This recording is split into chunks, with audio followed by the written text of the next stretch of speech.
आता आम्ही सुरुवात केलेली आहे। उपोषण म्हणजे अर्धमरणच असते तसं पाहिलं तर, आणि मग या सगळ्या याच्यामध्ये सरकारनं दखल घेतली पाहिजे। आमच्या मागण्या काही नियमाच्या बाहेरही नाही आणि फार पैसा लागतो असं पण नाही। या सगळ्या याच्यावर मला अपेक्षा आहे की सरकार सकारात्मक समोर येईल।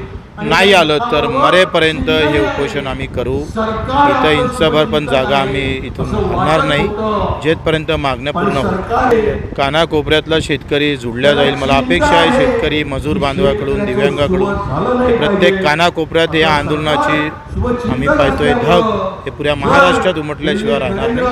अशा प्रकारचा आत्मविश्वास आहे आणि तशा प्रकारचा आशीर्वाद सुद्धा मी शेतकरी शेतमजुरांकडून मागतो। महाराजांनी म्हटलं होतं का कच्चा माल मातीच्या भावे, पक्का होतीच दुप्पटी द्यावे। ही जी मन आहे, ही जे अभंग आहे, त्यांना जे विचार आहे ते तच्च्या तसेच आहे। आणि मग पत्थर बनेंगे बॉम्ब त्याच तुकोजी महाराजच्या भूमीतून निश्चितच माझा शेतकरी या सगळ्या आंदोलनातून सरकारला एक मोठ्या प्रकारचा इशारा दिल्याशिवाय राहणार नाही, या अपेक्षा आहे।